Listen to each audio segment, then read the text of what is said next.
अगर रखे हमारे बीच हमारे जननायक, हमारे न्याय योद्धा, सामाजिक न्याय के प्रोधा और इस बापू की कर्मस्थली पर चंपारण में हमारे बीच आदरणीय श्री राहुल गांधी जी आपके बीच पहुंच चुके हैं। मैं इनका सभी बहुजन समाज के प्रतिनिधियों की तरफ से हार्दिक धन्यवाद करता हूं। इसके साथ ही हमारे बीच कॉमरेड दीपांकर भट्टाचार्य जी,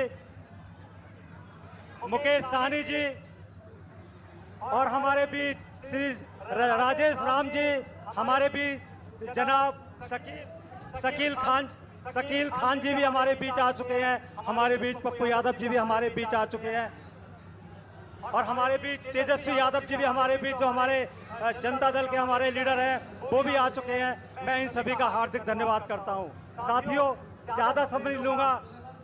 जैसा कि आप सभी को पता है कि आप पिछले 2:30-3 बजे से यहाँ पर बैठे हुए हैं और हमारे बहुजन समाज के जो हमारे प्रतिनिधि थे, इससे पहले सभी ने, अपने वक्ताओं ने अपना अपना भाषण दिया, अपनी समाज की पीड़ा बताई और बताया कि अति पिछड़ा समाज कैसे आगे बढ़ सकता है, इसकी क्या पीड़ा है, वही सुनने के लिए हमारे नेतागण आगे आए हुए हैं। इसके बीच मैं स्वागत करी में श्री हमारे ओबीसी डिपार्टमेंट के चेयरमैन आदरणीय डॉक्टर अनिल जैन जी को आमंत्रित करूंगा कि श्री राहुल गांधी जी का वो स्वागत करें।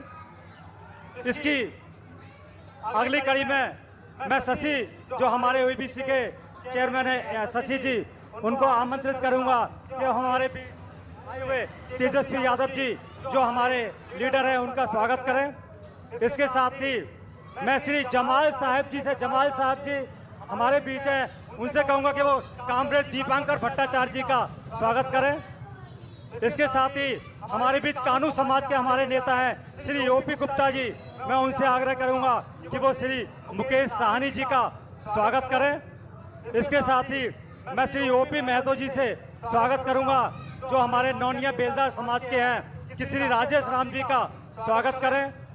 मैं श्री सरोज मेहता जी से आग्रह करूंगा कि वो आए और श्री जनाब शकील अहमद खान जी का स्वागत करें। मैं इसके साथ ही अपने पारसनाथ अंबेडकर जी का से आग्रह करूंगा कि वो श्री मनोज जी का स्वागत करें। इसके साथ ही मैं आगे की प्रक्रिया के लिए डॉक्टर अनिल जैन जी को, इसके साथ ही मैं डॉक्टर अनिल जैन जी को आमंत्रित करूंगा वो आकर आगे की कार्रवाई को आगे प्रचारित करें।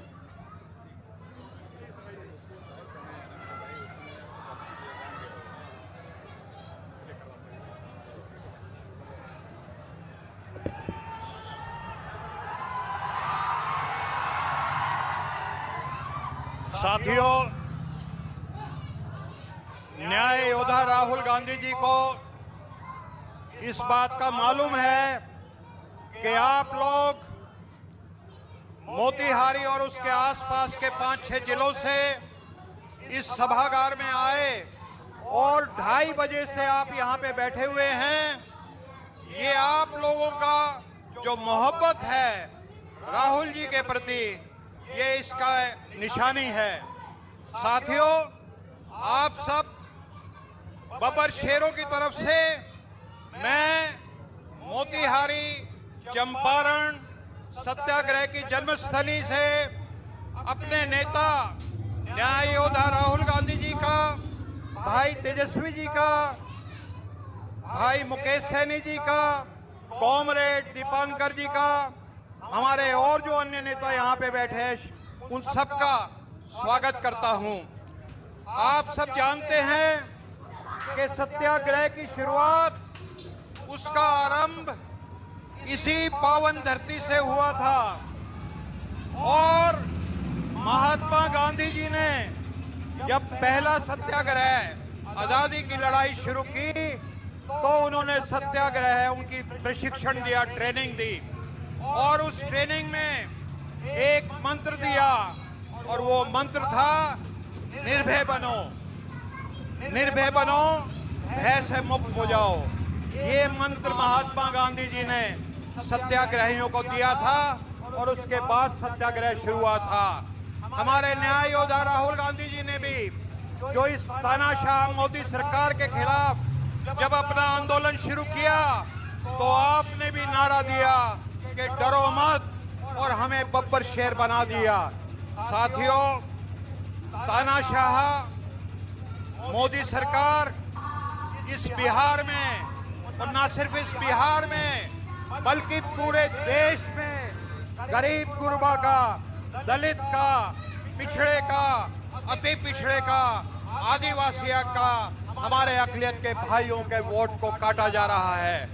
ये लोकतंत्र की सरेआम सरे बाजार हत्या हो रही है और तानाशाह खुद को खुदा समझने लग गया है। लेकिन ये माना जाता है राजनीति शास्त्र में कि power of the people is always greater than people in power, यानी जनता की ताकत, आप लोगों की ताकत, आवाम की ताकत हमेशा हुक्मरानों की ताकत से ज्यादा भारी होती है और ज्यादा बड़ी होती है। बहुत सारे तानाशाह इस बात को भूल जाते हैं और वो पकड़ा जाते हैं और खुद को खुदा समझने लगते हैं, और फिर ये समझ लीजिए उन तानाशाहों का अंत निकट आ गया है, जो वो खुदा समझने लग जाएं, अपने आप को नॉन बायोलॉजिकल समझने लग जाएं। एक शायर ने भी कहा है कि तुझसे पहले जो एक शख्स यहाँ तख्त नशी था, तुझसे पहले जो ये शख्स यहाँ तख्त नशी था, उसको भी अपने खुदा होने का, खुद के नॉन बायोलॉजिकल होने का इतना ही यकीन था। कोई ठहरा हो जो लोगों के मुकाबिल तो बताओ, वो कहाँ है कि जिन्हें नाज अपने तई था। तो अब मैं अति पिछड़ा समाज के महासंघ के संयोजक भाई ओम प्रकाश महतो जी से अनुरोध करूंगा कि बहुत ही संक्षिप्त में 1 मिनट में अपनी बात रखें।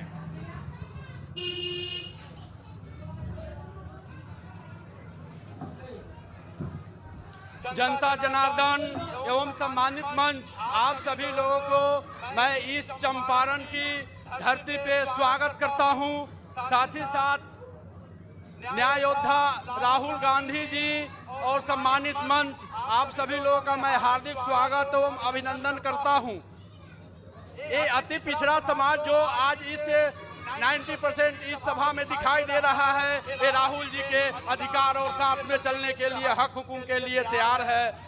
जैसे कि नेल्सन मंडेला जी ने रंग भेद का आंदोलन चलाया था, महात्मा जी ने स्वतंत्रता का आंदोलन चलाया था, वैसे ही हमारे न्याय योद्धा राहुल गांधी जी और जन नायक नेता तेजस्वी यादव जी और मुकेश सहनी जी के सानिध्य में ये हम लोग की आज़ादी का लड़ाई चल रहा है। जो इस देश में सरफरोश लोग जो बैठे हुए हैं, उस देश में इस आज़ादी का लड़ाई चल रहा है। इसलिए खास करके हम अति पिछड़ा समाज से विनती करते हैं कि इस लड़ाई में हम इन तीनों योद्धा का कदम से कदम मिलाकर चले और इनके साथ में हम लोग को अति पिछड़ा समाज जैसे भी आ सके वैसे कांग्रेस महागठबंधन को इस बार इस बिहार में सरकार में लाना है। बस इन्हीं चंद शब्दों के मैं अपने बात को विराम देता हूँ। जय हिंद, जय कांग्रेस, जय महागठबंधन। हमारे बीच में विकासशील इंसान पार्टी के हमारे नेता, जिनको हम सब सन ऑफ मल्ला के नाम से जानते हैं, हमारे बीच में मौजूद हैं।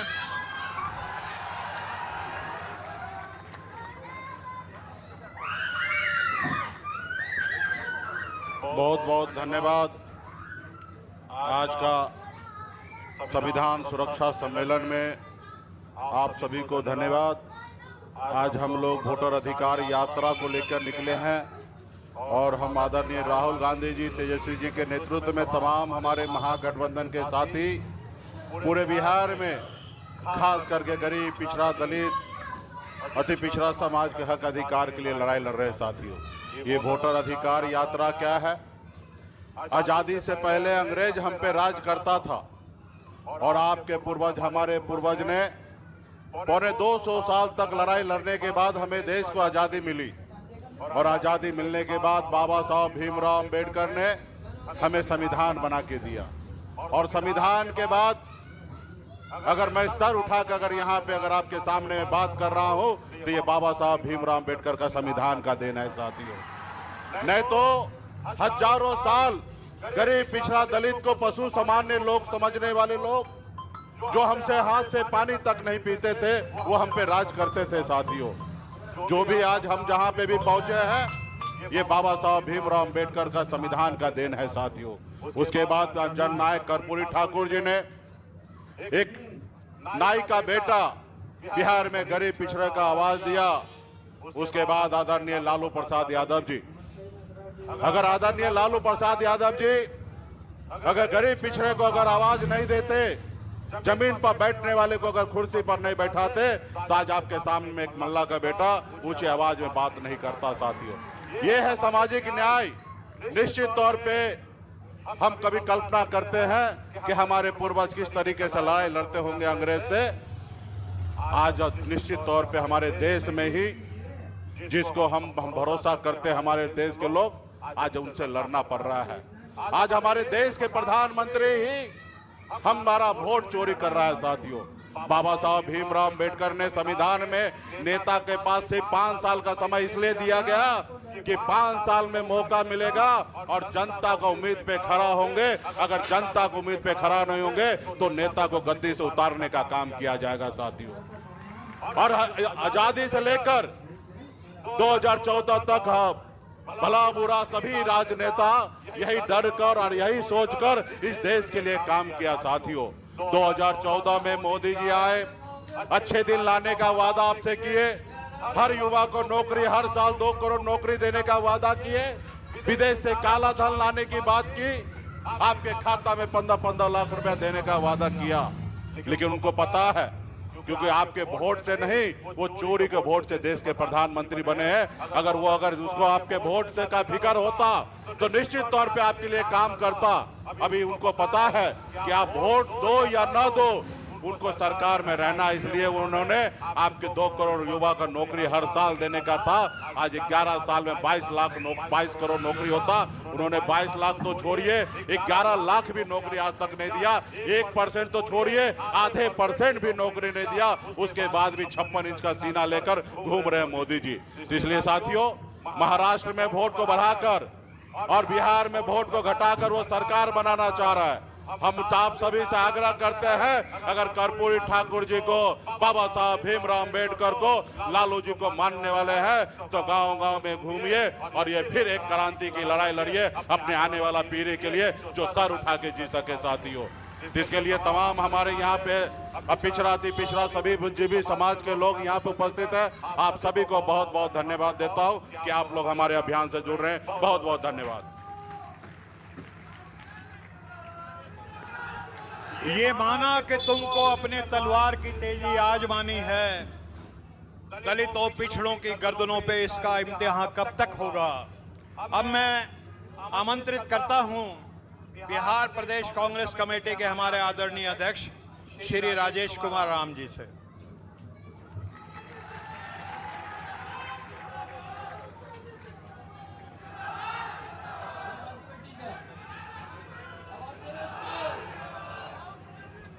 सम्मानित संविधान सुरक्षा सम्मेलन के अध्यक्षता कर रहे सम्मानित अनिल जय हिंद जी और मंचासीन हमारे न्याय योद्धा सम्मानित राहुल गांधी जी और सम्मानित बिहार विधानसभा में विपक्ष के नेता सम्मानित तेजस्वी प्रसाद यादव जी और वीआईपी के प्रमुख सम्मानित मुकेश साहनी जी और बिहार विधानसभा में हमारे विधायक दल के नेता सम्मानित डॉक्टर शकील अहमद खां जी और मंचासीन सभी सम्मानित नेतागण, इस मंच सभागार में उपस्थित एसटी, एससी, ओबीसी के सम्मानित सभी बाबा साहेब के अनुयायियों के प्रति सर्वप्रथम आपको जय भीम बोलता हूं, जय भीम बोलता हूं। ऐसे तो आज हम संविधान सम्मेलन के अवसर पर हम उपस्थित हुए, लेकिन आप जानते हैं कि हमारे पुरखों ने खास करके सामाजिक न्याय के लड़ाई लड़ने वाले और संविधान में अपनी लोगों को हिस्सा दिलाने वाले हमारे बाबा साहेब भीमराव अंबेडकर, बाबू जगजीवन राम जी, जगलाल चौधरी जी, मौलाना मजरूल हक साहब और क्यूबा साहनी जी, सम्मानित जगदेव बाबू को मैं सर्वप्रथम उनके चरणों में पुष्पांजलि करता हूं कि इन्हीं के संघर्षों का कारण आज हम लोग संविधान में दिए बाबा साहेब के अधिकारों की लड़ाई लड़ रहे हैं और आज भी लड़ रहे हैं। ये समझने की आवश्यकता है। मैं दो बात कह के अपनी बातें को विराम देना चाहता हूं कि आखिर संविधान की बातें और संविधान सुरक्षा सम्मेलन की आवश्यकता क्यों है। आज यहाँ बैठे सभी लोग को ये महसूस करना होगा और समझना होगा कि क्या ये लड़ाई आदरणीय सम्मानित नेता न्याय योद्धा राहुल गांधी जी ने जो सामाजिक न्याय के लड़ाई की बेड़ा उठाई है, आज उसी का परिणाम है कि हम उस लड़ाई को आगे बढ़ाए हैं। आप जानते हैं कि आदरणीय नेता और सम्मानित तेजस्वी जी और सम्मानित सभी नेताओं ने इसका समर्थन भी किया। लेकिन यदि हम सामाजिक न्याय के बात करते हैं और समाज के उन अंतिम पंक्तियों के बारे में हम यदि बातें करते हैं तो एक चीज स्पष्ट होनी चाहिए हम लोगों को कि आखिर सामाजिक न्याय की बात करने में जातीय जनगणना की बात होना सबसे वाजिब है और सबसे सामाजिक न्याय के ये जो है कुंजी है। जातीय जनगणना वो चाबी है जो हम के सभी ताले खोलेंगे। इसलिए हम आपसे स्पष्ट कहना चाहते हैं कि क्या ये लड़ाई आने वाला समय केवल अकेले नेताओं का है या हम लोगों का है। इसलिए इससे बड़ा अवसर नहीं आने वाला कि हम सामाजिक सुरक्षा की बात करते हैं, हम सामाजिक न्याय की बात करते हैं तो दो बातें हम जरूर इस पर ध्यान देने की जरूरत है।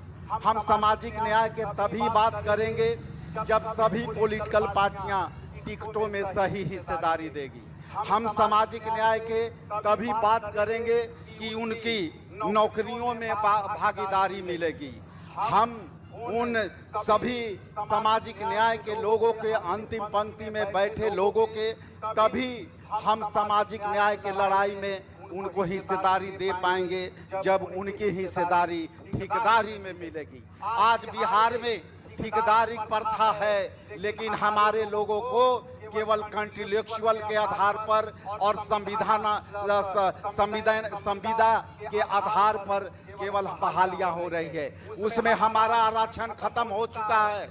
इसलिए आंख बंद करके ये सोचने की जरूरत नहीं है, हृदय पर हाथ रख करके ये लड़ाई लड़ करके और सम्मानित इंडिया गठबंधन के सम्मानित नेताओं को आगे जो है इस पर ताकत देना होगा। खास करके राहुल गांधी जी और अनिल जय हिंद जी को मैं बधाई देता हूं कि इन्होंने जो सामाजिक न्याय के कड़ी को आगे किया है, बिहार में वो कड़ी आने वाला समय में इंडिया गठबंधन के ताकत के रूप में देंगे और इतना ईश्वर करते हैं कि आने वाला समय में जिसकी जितनी हिस्सेदारी उसकी उतनी भागीदारी मिलनी चाहिए। अंत में बहुत बहुत धन्यवाद, बहुत आभारी, बहुत थैंक यू। बहुत बहुत धन्यवाद बड़े भाई राजेश राम जी। उसूलों पर जब आँच आए तो टकराना जरूरी है। तू जिंदा है तो तुझको जिंदा नजर आना जरूरी है। अब मैं निवेदन करूंगा कॉमरेड दीपांकर जी से कि वो आए और अपनी बात को रखें। कॉमरेड दीपांकर जी।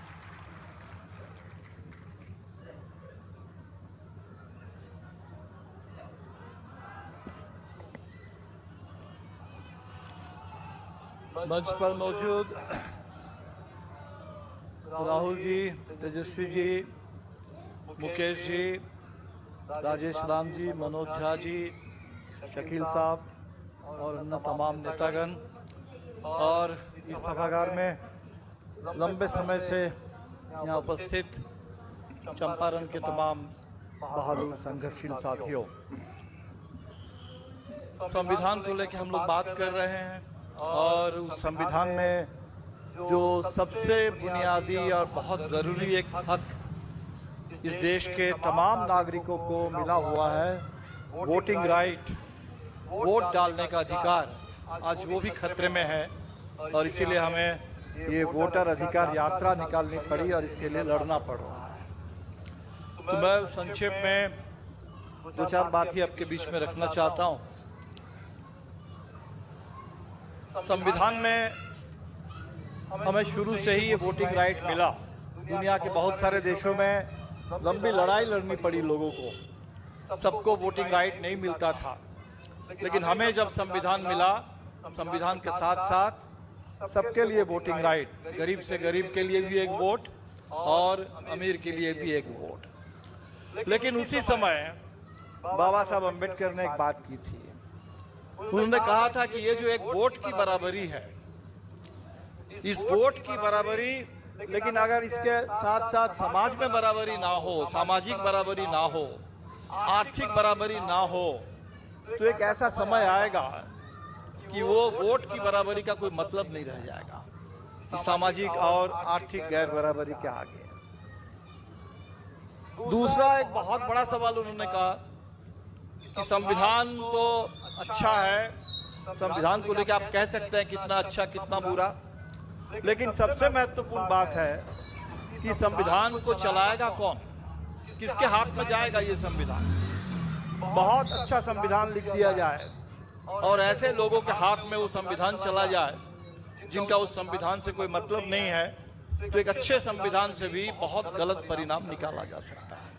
और आज हमारे सामने ये बाबा साहब की दोनों चेतावनी बेहद प्रासंगिक है। हमारे वोट की बराबरी, लेकिन सामाजिक बराबरी हमें बिल्कुल नहीं मिली। हम लोग जब सामाजिक न्याय की बात करते हैं, अक्सर हम बहुत सीमित संदर्भ में बात करते हैं, सिर्फ आरक्षण की बात करते हैं, जबकि बात सामाजिक बराबरी की होनी चाहिए पूरे समाज में। दूसरी तरफ आर्थिक बराबरी की बात करिए तो आज तो देश में ऐसा अदानी अंबानी का राज आ गया, ऐसा कंपनी राज आ गया कि देश में मुट्ठी भर पूंजीपतियों के हाथ में पूरे देश की तमाम संपत्ति और देश की तमाम जो हमारा एनुअल इनकम है वो सब उन्हीं के पास चला जा रहा है।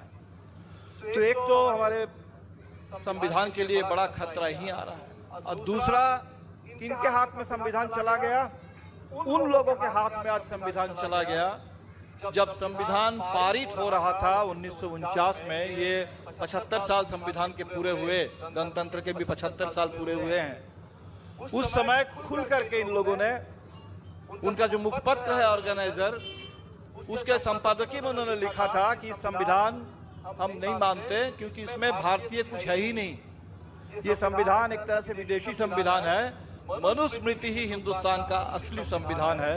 ये कहने वाले लोग 1949 में खुलकर ये बात करने वाले लोग आज उनके ऊपर, उनके हाथ में सत्ता है, उनको इस संविधान को लागू करना है, और हम देख रहे हैं कि वो किस तरीके से इस संविधान का हर रोज मजाक उड़ा रहे हैं, उसकी हत्या कर रहे हैं। तो ऐसे विपरीत स्थिति में हमें लड़ना है। संक्षेप में बस 3 बात करते हुए मैं खत्म करूंगा कि एक तो सबसे पहले हमें याद रखना चाहिए कि संविधान ऐसे दौर में हमें मिला था, बहुत मुश्किल दौर में मिला था। उस समय देश का बंटवारा हो चुका था, हिंदुस्तान पाकिस्तान अलग हो चुके थे, देश में बड़े बड़े दंगे हो चुके थे, लाखों की तादाद में इधर से उधर लोगों को जाना पड़ा था। इतने बड़े त्रासद समय में भी गांधी जी की हत्या हो चुकी थी। वैसे एक मुश्किल दौर में हिंदुस्तान ने जब संविधान पारित किया, बड़े आराम से उस संविधान के पहले पन्ने पर कह दिया गया कि इस देश में बिना किसी भेदभाव, न धर्म के आधार पर, न जाति के आधार पर, न भाषा के आधार पर, बिना किसी भेदभाव सबके लिए पूरा का पूरा न्याय मिलेगा, सामाजिक आर्थिक राजनीतिक न्याय मिलेगा, सबके लिए आज़ादी, सबके लिए बराबरी। इतनी बड़ी बात उस कठिन दौर में, और इसीलिए आज हमें फिर वो जो आज़ादी की चेतना है, वो आज़ादी की चेतना जो 1857 में जिस समय देश में पहला विद्रोह हुआ सबसे बड़ा, तो आजिमुल्लाह खां उस विद्रोह के शायर, उन्होंने कहा हम हैं इसके मालिक, हिंदुस्तान हमारा। वही बात संविधान के पहले पन्ने पर आया, we the people of India. हमने संविधान खुद को दिया है और देश को एक संप्रभु, लोकतांत्रिक, समाजवादी, धर्मनिरपेक्ष गणराज्य के रूप में घोषित किया है। तो हमें लगता है कि उस आज़ादी की चेतना को, उस साम्राज्यवाद विरोध की चेतना को हिंदू, मुस्लिम, सिख, ईसाई, अलग अलग भाषा सबको लेकर के, इस विविधता, इस विशालता को लेकर के जो हिंदुस्तान है, इसको फिर एक बार हमें बुलंद करना होगा। उस चेतना की जरूरत है। और दूसरी बात कि हमारे सामने ये जो आर्थिक और सामाजिक गैर बराबरी है, सामाजिक और आर्थिक बराबरी की लड़ाई, इस लड़ाई को तेज करना होगा और तभी हम लोग संविधान की सही मायने में रक्षा कर पाएंगे। और आज बिहार जिस मोड़ पर खड़ा है, हमें तो अभी भी उम्मीद है। महाराष्ट्र में चुनाव चुरा लिया, हरियाणा में चुरा लिया, सुनते हैं कि लोकसभा के चुनाव में भी जिस तरह की रिपोर्ट राहुल जी ने जो खुलासा किया बेंगलुरु सेंट्रल लोकसभा की, वैसे बहुत सारे लोकसभा हम सबके नज़र में है। तो 2024 के चुनाव को भी काफ़ी हद तक चुरा लिया गया। तो वैसे में बिहार में चुनाव को चुराने की, वोट की चोरी करने की पूरी साजिश चल रही है।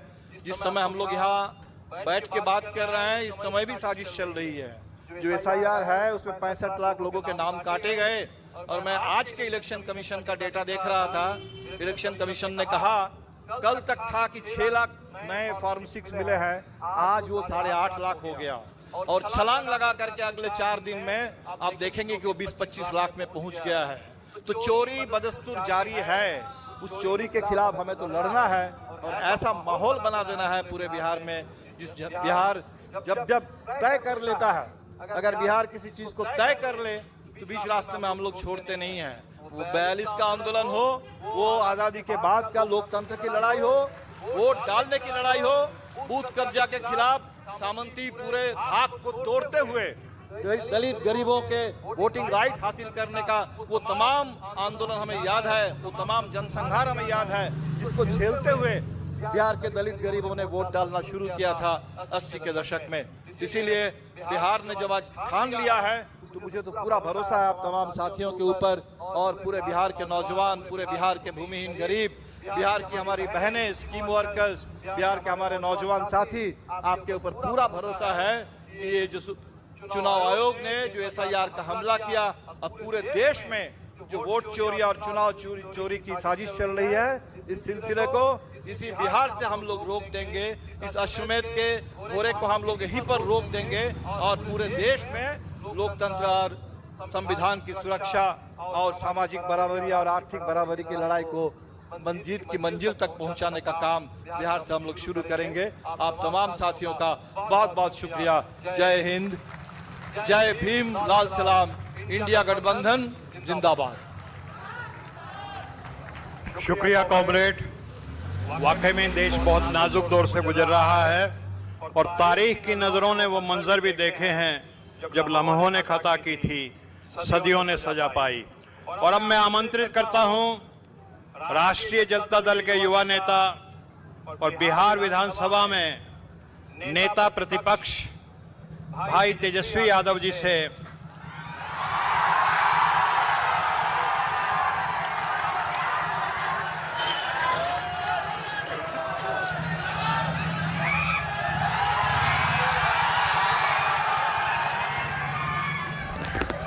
बहुत बहुत धन्यवाद। मोतिहारी की जनता जिंदाबाद जिंदाबाद जिंदाबाद। मंच पे राहुल गांधी जी, मुकेश सहनी जी, दीपांकर भट्टाचार्य जी, शकील साहब, राजेश राम जी, हमारे साथ आए हुए मनोज झा जी, संजय यादव जी, महागठबंधन के यहाँ नेता, क्या हो गया, पार्टी के पदाधिकारी, कार्यकर्ता और आयोजनकर्ता और दूर दराज से आए हुए सभी हमारे बुजुर्ग अभिभावक को यहीं से तेजस्वी पैर छू के प्रणाम करता है। माताएं बहनों को यहीं से प्रणाम करता है और अपने नौजवान युवा साथी को यहीं से गले लगाता है।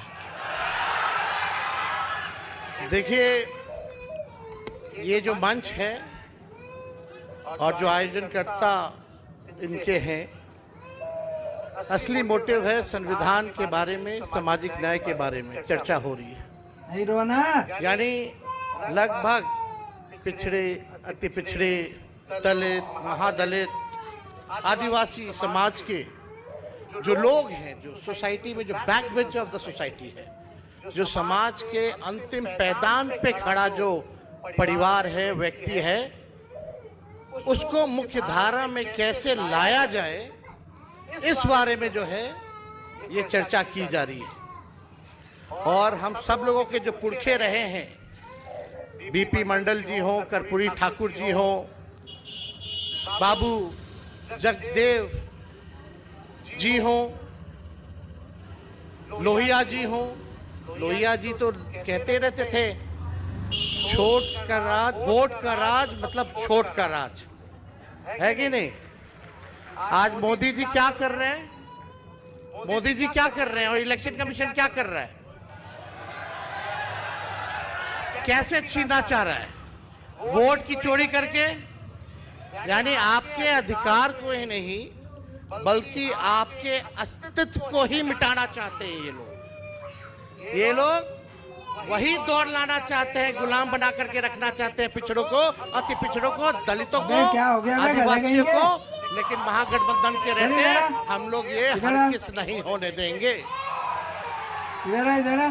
और आप सब लोग जानते हैं चल इधर आओ। कि जगदेव बाबू क्या कहते थे? उनका नारा था, पहली पीढ़ी गोली खाएगी, दूसरी पीढ़ी जेल जाएगी और तीसरी पीढ़ी राज करेगी। रोता क्यों है आज जल्दी हम धन्यवाद देना चाहते हैं आप सब लोगों को कि आप लोगों ने हमेशा हम लोगों के साथ खड़े रह करके प्यार, आशीर्वाद, समर्थन दिया। और मुझे गर्व है कि हम लालू जी के पुत्र हैं। 90 में जिस हालात में लालू जी को बिहार मिला था, जो भेदभाव था, छुआछूत था, आज किसी माई के लाल में दम नहीं कि उंगली दिखा करके भी बात कर सके। लालू जी ने क्या किया? किसी के खिलाफ नहीं, लालू जी ने बस वही किया कि तावा पे एक तरफ रोटी सदियों से जल रहा था, लालू जी ने उसको पलट दिया। और इसके लिए लालू जी को क्या क्या नहीं सहना पड़ा, मुकदमे हुए, जेल जाना पड़ा। आदरणीय स्वर्गीय शरद यादव जी, लालू जी ने बीपी मंडल लागू करवाया। बीपी सिंह जी थे प्रधानमंत्री, उन्होंने लागू किया, आज इस दुनिया में नहीं है। लेकिन उस समय बीपी मंडल कमीशन जो है उसकी सिफारिशें जो है लागू की गई, तो भाजपा वाला लोग कमंडल ले आया। जब भाजपा वाला कमंडल लाया तो लालू जी भी आडवाणी जी को सही जगह जेल में, बिहार में रखवाएं। तो आप लोग जान रहे, लालू जी गाली खाएं, जेल गए, लोगों ने दुष्प्रचार किया। लेकिन आज भाजपा की भी मजबूरी है कि कुछ ना कुछ भी हो जाए, लेकिन पिछड़ा ही मुख्यमंत्री बनाना पड़ रहा है। ये लालू जी की देन। तो हम तो अपने चाचा को बोलना चाहते हैं, नीतीश जी को, आज वो मुख्यमंत्री है तो वो लालू जी के संघर्षों की वजह से ही बिहार के मुख्यमंत्री। तो आप सब लोग यहाँ आए हैं, ज़्यादा कुछ हमको कहना नहीं है, लेकिन एक बात हम जरूर कहेंगे, लालू जी और हमारी पार्टी राष्ट्रीय जनता दल आज तक भाजपा के सामने नहीं झुकी है। चाहे कितने भी जुल्म ढाए गए हो, कितना भी सताया गया हो, हमारे 11 लोग हैं हमारे परिवार में, 11 से बढ़ के जो नए रिश्तेदार भी बने, जो मेरे बहन के इन लॉज भी थे, सास ससुर भी थे, उन पे भी मुकदमा कराया गया। और जब मेरा मूछ नहीं आया था तब बोला गया कि हम टेंडर घोटाला करते थे रेलवे में बैठ करके। हमारे भ्रूण हत्या कराने की कोशिश की गई थी जब हम राजनीति में आए थे तो। लेकिन ये लोग भूल गए कि लालू जी का खून है मेरे अंदर। जब लालू जी नहीं झुके तो लालू जी का लड़का डरा जाएगा। अरे लड़ने वाले हैं। आज वही भाजपा के लोग कर्पूरी जी को गालियां देते थे। ये सामाजिक न्याय की ताकत है कि कर्पूरी जी को भी उन्हीं के हाथों भारत रत्न देना पड़ रहा है। ये है सामाजिक न्याय, बहुजनों की शक्ति। इसलिए भैया लोग एक होइए, नहीं तो आपका अस्तित्व मिटा देगा। अधिकार तो छीन ही रहा। जब संविधान नहीं रहेगा तो आप लोग, हम लोगों को कोई पूछने वाला है क्या? पूछेगा। वोट का अधिकार छीना, फिर राशन छीनेगा, फिर पेंशन छीनेगा, फिर जो संपत्ति पे हो वो छीनेगा। क्या क्या सताया जाएगा। लोकतंत्र को समाप्त करके राजतंत्र आ जाएगा। आपको क्या चाहिए? राजतंत्र चाहिए कि लोकतंत्र चाहिए? बताइए। लोकतंत्र चाहिए ना, तो इन बेईमानों को हटाना होगा। ये साजिश हो रही है, आपके वोटों को चुराया जा रहा है। और हम लोगों ने 65% जो है आरक्षण जो है बढ़ाया था, और कर्पूरी जी ने सबसे पहले आरक्षण को लागू किया था। उसके बाद लालू जी ने उस आरक्षण को बढ़ाया, फिर राबड़ी देवी जी की सरकार ने अति पिछड़ों का आरक्षण बढ़ाया। उसके बाद से अति पिछड़ों का आरक्षण 17 महीने में, जब हमारी महागठबंधन की सरकार थी, 75% किया गया, 65% और 10% EWS और बाकी पिछड़े, अति पिछड़े, दलित, आदिवासी लोगों का बढ़ाया गया। अगर सरकार बनाइएगा तो मंडल कमीशन की जो सिफारिशें हैं 4-5% लागू हुई है, तो उसको हम लोग सुनिश्चित करेंगे कि सारी सिफारिशों को हम लोग जो है लागू करने का काम करें। और यही नहीं, आरक्षण भी 85% हम लोग बढ़ा देंगे। आज जितनी नौकरियां तेजस्वी ने जो दिलाई, 5 लाख प्रक्रियाधीन नौकरियां जो मिल रहा है, आपको हम ये कहना चाहते हैं कि उसमें नौकरी में आरक्षण अभी लागू नहीं हो पा रहा, क्योंकि हमारी मांग थी शेड्यूल 9 में, अनुसूची 9 में आरक्षण को डाला जाए, ताकि हम लोग का संविधान आरक्षण जो है सुरक्षित रहे, तमिलनाडु की तर्ज पर। लेकिन भाजपा के लोगों ने नहीं किया। और हमारे चाचा देखिए क्या हालत हो गई है, किस स्थिति में आ गए हैं। इतना बार पलटी मारे कि चकरिया गया है उनका दिमाग। अब हमको बोलने में ठीक नहीं लगता, अब उम्र भी हो गई है उनकी। हमारी पूरी संवेदना है, हमारा पूरा उनके ऊपर रिस्पेक्ट है, लेकिन चाचा तो फंस गए, हाईजैक हो गए हैं। एक हाथ मोदी जी के हाथ में डोर है, एक डोर दूसरा हाथ वाला अमित शाह के हाथ में है। जैसे जैसे करा रहा है वैसे वैसे चाचा करा रहे हैं। अरे नीतीश जी को कभी देखा था कि मोदी जी का पैर जा करके छू रहे हैं? नीतीश कुमार वो वाले नीतीश जी नहीं रहे जो थाली खींच लिया था। अब तो जैसा जैसा डोर है भैया, दिल्ली से रिमोट से चल रहे हैं। अब उनका देख लीजिएगा, अंतिम ही चुनाव होगा और उनको बिहार का मुख्यमंत्री कोई नहीं बनाने जा रहा। बेचारे फंस गए। लेकिन अब बिहार बदलाव करेगा। 20 साल पुराना खटारा सरकार लोगों ने देख लिया। अब तेज रफ्तार से, तेजी से बिहार को आगे ले जाना है, और सामाजिक न्याय के साथ आर्थिक न्याय हम लोगों को करने का काम करना है। 94 लाख बिहार में परिवार है जिसका आय 6,000 से कम है। उन परिवारों के लिए हम लोग 2 लाख वाला जो है योजना लाएंगे। हर एक परिवार को 2 लाख रुपया हम लोग दिलाने का काम करेंगे, ताकि गरीबी से उभर सके, एक मौका जो है उन लोगों को जो है मिल सके। तो हम ज्यादा कुछ नहीं करेंगे। लेकिन भाजपा वाला लोग, जिसको सामाजिक न्याय का कौखा नहीं पता है, कुछ लोग वही हम लोगों को पढ़ा रहे कि सामाजिक न्याय क्या होता है। हम लोगों को पढ़ाने की जरूरत है सामाजिक न्याय। कितना लोग अपना झेलता है। तो आप सब लोग यहाँ आए हैं और हम धन्यवाद देना चाहते हैं नेता प्रतिपक्ष लोकसभा के आदरणीय राहुल गांधी जी को, कि इस मुद्दे को लगातार जो है लड़ाई लड़ने का काम कर रहे हैं। 2019 में हम लोगों ने यात्रा निकाला था, 2019 में चुनाव से पहले राष्ट्रीय जनता दल ने। क्या यात्रा था, संविधान बचाओ आरक्षण बढ़ाओ।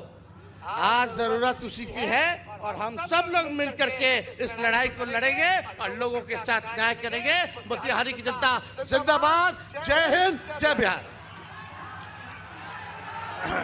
धन्यवाद तेजस्वी जी।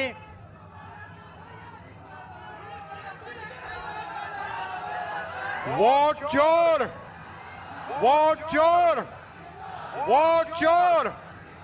और अब मैं उस न्याय योद्धा को बुलाना चाहता हूं जिसका आप पिछले 6 घंटे से लगातार बेसब्री से इंतजार कर रहे हैं, जो देश के कोने कोने में दलितों, पिछड़ों, आदिवासी, अति पिछड़ों की लड़ाई लड़ता है। और एक शायर ने कहा है कि लब पे आती है दुआ बन के तमन्ना मेरी, जिंदगी शम्मा की सूरत हो खुदाया मेरी। हो मेरा काम गरीबों की हिमायत करना, दर्दमंदों से, ज़ईफों से मोहब्बत करना। न्याय योद्धा राहुल गांधी जी। स्टेज पर इंडिया अलायंस के सारे नेता, स्टेज पे डिस्टिंग्विश्ड गेस्ट, सिविल सोसाइटी से जो आए हैं, और भाइयों और बहनों, आप सबका मैं दिल से यहां स्वागत करता हूं।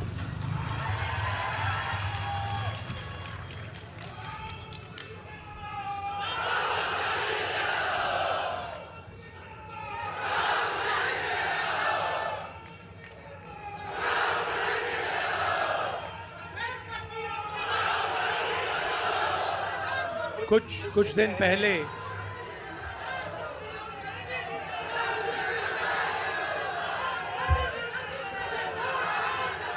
अच्छा बोलने तो दीजिए। कुछ दिन पहले हमने बिहार में ये वोट अधिकार यात्रा शुरू की।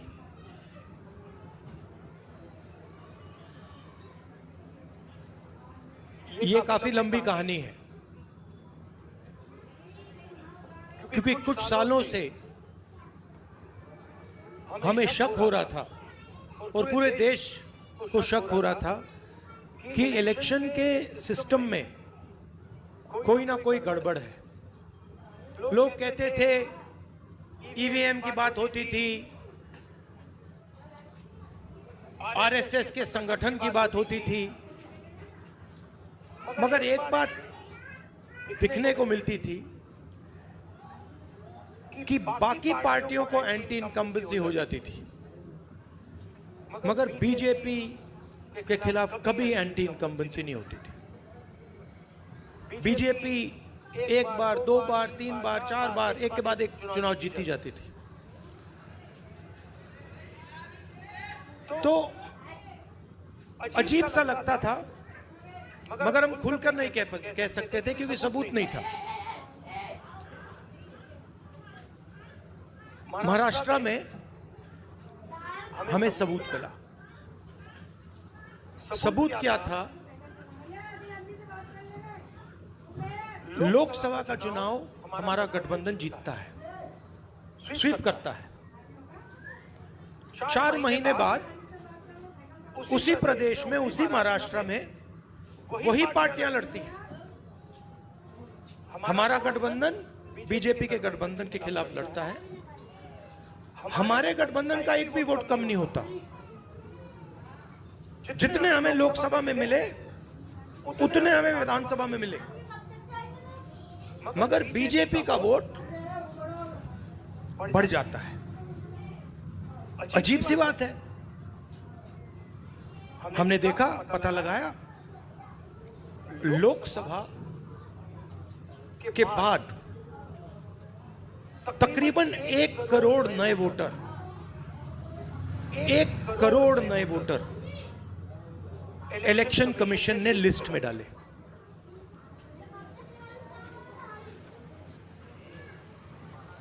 $45 लाख लिस्ट में, और बाकी वोटिंग बढ़ी।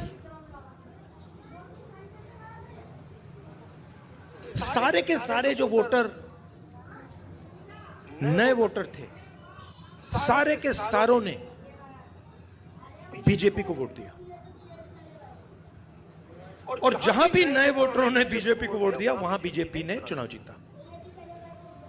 हम गए इलेक्शन कमीशन से, हमने पूछा बताइए कौन है ये लोग, ये नए वोटर जो हैं, ये टर्नआउट जो बड़ा है, ये कौन है, हमें इनके नाम दीजिए, वोटर लिस्ट दीजिए। कहते नहीं देंगे। फिर हमने उनसे कहा देखिए इतना वोट पड़ा है, इतना टर्नआउट बड़ा है, 5:30 बजे के बाद इतने वोट गिरे हैं, हमें आप कैमरा दिखाइए, वीडियो कैमरा दिखाइए, वीडियो फीड दिखाइए। कहते नहीं, हम नहीं दिखाएंगे। फिर क्या करते हैं, कानून बदल देते हैं और 45 दिन के अंदर वीडियो फीड को डिस्ट्रॉय कर देते हैं। फिर हमने कर्नाटक में अपनी टीम से कहा कि देखिए आप एक लोकसभा चुनिए और उसमें गहराई से देखिए, मैग्नीफाइंग ग्लास को लेके हर पेज को देखिए और बताइए यहां पे हुआ क्या। इलेक्शन कमीशन हमें इलेक्ट्रॉनिक वोटर लिस्ट नहीं देती, तो 8-10 फुट ऊंची बोरी कागजों की, 200-300 किलो की, हमारे 40 लड़कों ने 4 महीने 16 घंटे काम किया। वोटर लिस्ट में एक फोटो को लाखों फोटो से मिलाया, एक नाम को लाखों नामों से मिलाया, एक एड्रेस को बाकी एड्रेसेस से मिलाया, और सच्चाई निकली। सच्चाई क्या थी? सच्चाई थी कि 7 सीटें हैं बेंगलोर सेंट्रल में, 6 कांग्रेस पार्टी जीतती है। 7वीं सीट में एक विधानसभा में 1 लाख फर्जी वोटर, 1 लाख, और जहां फर्जी वोटर थे, जिस असेंबली में फर्जी वोटर थे, वहां बीजेपी जीतती है। वो सारे के सारे 1 लाख जो वोट थे, उसके कारण बीजेपी लोकसभा का चुनाव जीत गई। मैंने प्रेजेंटेशन किया। अच्छा, मैं आपसे एक बात पूछना चाहता हूं, आपका नाम क्या है? कुमार जी, अगर मैंने आपसे कहा कि आप चोर हो और अगर आपने चोरी नहीं की तो आप क्या करोगे? सबसे पहले आप कहोगे खबरदार तुम्हें मुझे चोर बुलाया, बोलोगे ना? ठीक है। अगर आपने चोरी की होती और मैंने कहा चोर हो, तो आप चुप बैठोगे? क्यों नहीं बैठेगा? अगर चोरी की है और मैं कहूंगा चोरी की है, बिल्कुल चुप हो जाएगा, एक शब्द नहीं बोलेगा। अगर मैं आरोप लगा रहा हूं प्रधानमंत्री पे हर रोज कि तुम वोट चोर हो, प्रधानमंत्री चुप क्यों है? प्रधानमंत्री एक शब्द क्यों नहीं बोल रहा? क्योंकि प्रधानमंत्री वोट चोर है और वो जानता है कि हमने उसको पकड़ लिया है।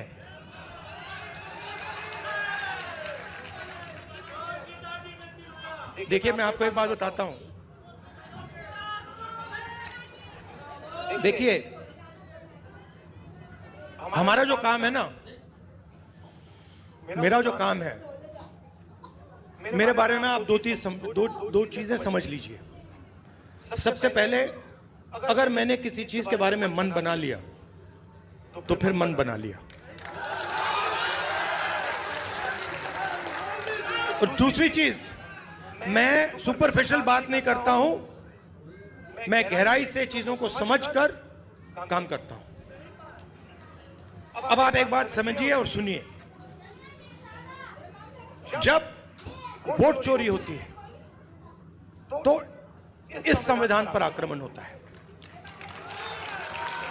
इस संविधान में लिखा है कि हिंदुस्तान के एक नागरिक को 1 वोट मिलेगा, चाहे वो अंबानी हो, चाहे वो सबसे गरीब व्यक्ति हो, किसान हो, मजदूर हो, वोट 1 मिलेगा। माधवापुरम में एक व्यक्ति का नाम 4-5 बार वोटर लिस्ट पे आता है। ये संविधान पर आक्रमण है और ये हम नहीं सहेंगे, ये हम नहीं होने देंगे। अब आप अच्छी तरह सुनिए और जो मीडिया वाले मित्र हैं इसको आप अच्छी तरह लिख लीजिए। मैं गहराई में जाता हूं। हमने जो काम माधवपुरा में किया है उसको हम आने वाले समय में माधवपुरा में नहीं रुकेगा वो। हम आपको दिखाएंगे, देश को दिखाएंगे।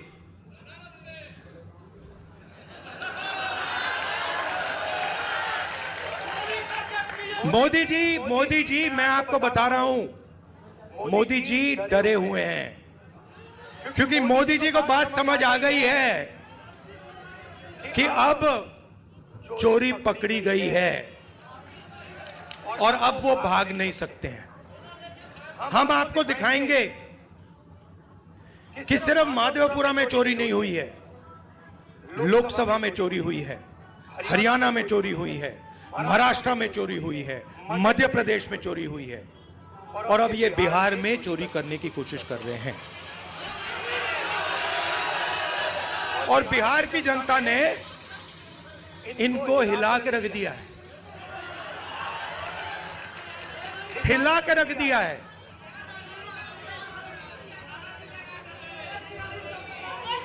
मैं 2-3 बीजेपी के, मैं सुनो, मैं भी बीजेपी के 2-3 एमपीज को जानता हूं।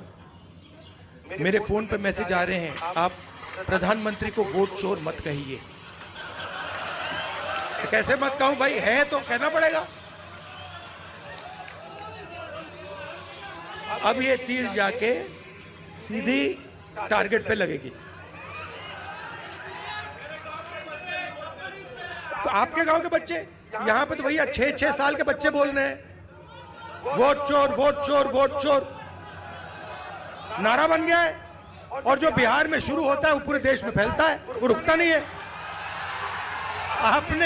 आपने चंपारण में अंग्रेजों से लड़ाई शुरू कर दी, पूरे देश से उनको मिटा के हटा दिया।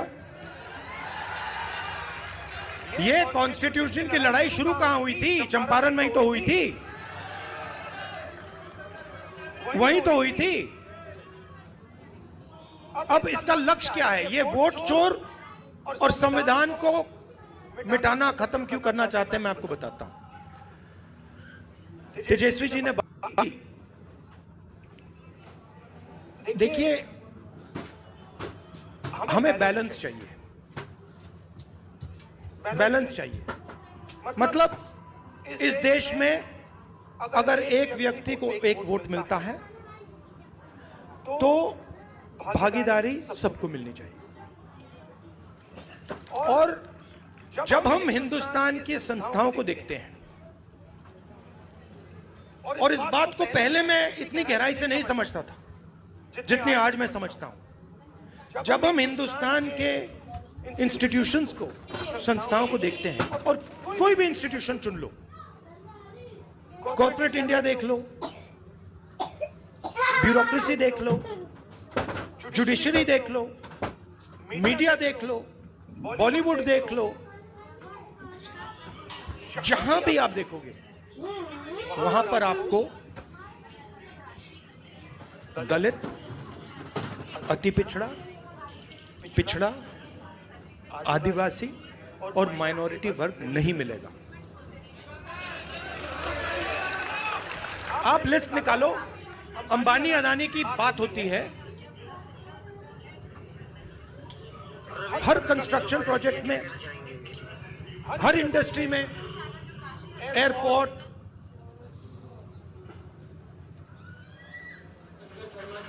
जमीन, solar power, wind power, petrol, diesel, सब में इनके नाम सुनाई देते हैं। 500 हिंदुस्तान की सबसे बड़ी कंपनियां हैं, मैं आपसे आज पूछना चाहता हूं, इन 500 में दलित, आदिवासी, पिछड़ा, अति पिछड़ा वर्ग के कितने मालिक हैं? मतलब हिंदुस्तान की पूरी इकोनॉमी में 90% तो है ही नहीं, 90% है ही नहीं। आप जाते हो प्राइवेट अस्पताल में, जाते हो, सरकार का काम आपके स्वास्थ्य और शिक्षा का देखभाल करने का होता है। ये बिजनेसमैन का काम नहीं होता है, ये सरकार का काम होता है कि अगर कोई गरीब व्यक्ति बीमार हो जाए, सरकार की जिम्मेदारी होती है कि हमारा नागरिक है, हमारे देश का नागरिक है, इसकी रक्षा, इसकी प्रोटेक्शन, इसके स्वास्थ्य की प्रोटेक्शन हमें करनी है ना। कॉन्स्टिट्यूशन में यह नहीं लिखा है कि अगर हिंदुस्तान का कोई गरीब व्यक्ति बीमार हो जाए तो उसे मतलब 6, 10, 15 लाख रुपए का बिल दे दो। लिखा है कहीं? नहीं लिखा है। नहीं, वो देखिए, मगर मैं उससे पहले एक सवाल पूछ रहा हूं। प्राइवेट अस्पतालों की लिस्ट निकालिए। ये बड़े बड़े अस्पताल हैं जहां आप लोग जाते हो, जहां आपके जेब से लाखों रुपए निकलता है, इनके मालिकों की लिस्ट निकालिए और मुझे वहां दिखा दीजिए दलित कौन है, आदिवासी कौन है, पिछड़ा कौन है, अति पिछड़ा कौन है, माइनॉरिटी का नाम, वहां नाम दिखा दो। अच्छा ठीक है, आप कहोगे नहीं भैया हमें स्वास्थ्य के कुछ लेना देना नहीं, तो फिर मैं कहूंगा ठीक है भैया, शिक्षा के देख लेते हैं, इंजीनियरिंग कॉलेजेस देख लेते हैं, यूनिवर्सिटीज देख लेते हैं, प्राइवेट यूनिवर्सिटीज, कॉलेजेस जहां आपको लाखों रुपए देने पड़ते हैं अपनी जेब से अपने बच्चों को पढ़ाने के लिए, खेत बेच के। फिर मुझे बताओ उनके मालिकों की लिस्ट में बता दो कौन सा है, मतलब अति पिछड़ा कौन है वहां पे बैठा हुआ। तो आप 90% हो। अब ठीक है, अगर आप सब मिलाकर 2% होते तो मैं कहता ठीक है भैया आप 2% हो, बात वहां खत्म हो जाए। मगर आप तो मेजोरिटी में 90% हो। 90% की भागीदारी हिंदुस्तान में है ही नहीं। कर्नाटक, तेलंगाना में हमने जाति जनगणना किया, आप हैरान हो जाओगे। सारे के सारे जो गवर्नमेंट के कॉन्ट्रैक्ट हैं, छोटे से लेकर बड़े, उनमें कोई अति पिछड़ा नहीं है, कोई दलित नहीं, कोई आदिवासी नहीं, कोई पिछड़ा वर्ग का नहीं। आप राजनीति कैसे करोगे? मतलब पूरी की पूरी फंडिंग आपके हाथ में नहीं है, कॉर्पोरेट इंडिया नहीं है, अस्पताल नहीं है। अच्छा ठीक है, आपको ये सब नहीं चाहिए, मीडिया देख लो, मुझे नाम बताओ। मैं देखिए, मैं बड़े प्यार से बोल रहा हूं, मैं बड़े प्यार से बोल रहा हूं, भागीदारी तो होनी चाहिए। ये ओपिनियन बनाते हैं, ये लोग ओपिनियन बनाते हैं। नहीं, वो आपने बोला सबसे खराब आज तक है, मगर मुझे ये बताओ एंकर्स में से मालिकों में से मुझे अति पिछड़ा नाम बता दो, मुझे दलित नाम बता दो, छोड़ो अति पिछड़ा छोड़ो, दलित बता दो, पिछड़ा बता दो। नहीं है तो कॉर्पोरेट इंडिया उधर नहीं हो, आप मीडिया में नहीं हो। अच्छा बॉलीवुड की बात करते हैं, वहां पे नाम बता दो, एक वहां बता दो। है ही नहीं, बहुत कम, क्या है ही नहीं। तो इसीलिए मेरी सोच है कि दो चीज से शुरुआत होगी।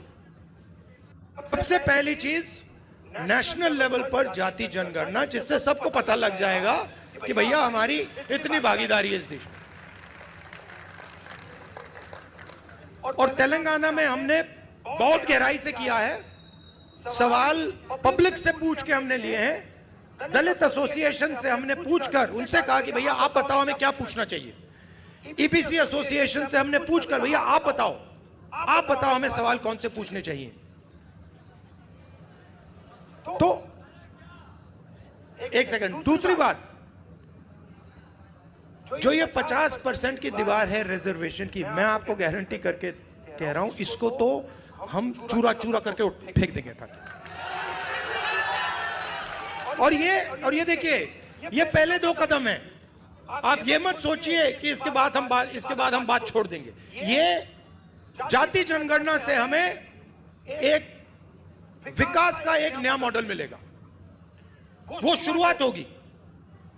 मगर हमारा लक्ष्य है कि देश में बैलेंस होना चाहिए, सब लोगों को इस देश में जगह मिलनी चाहिए, कोई भी हो,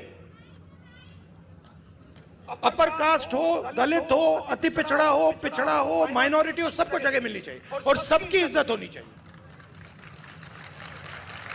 और मोहब्बत की दुकान, मतलब नफरत नहीं,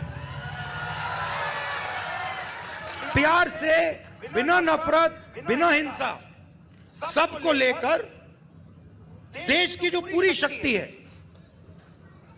जो देश के हर लोग में, हर व्यक्ति में है, उस पूरी शक्ति का हमें प्रयोग कर कर देश को आगे ले जाना है। मगर ये सब नहीं हो सकता अगर ये लोग वोट चोरी कर लेंगे। इसीलिए हम वोट अधिकार यात्रा यहां शुरू की और आपने हमें इतनी मदद की।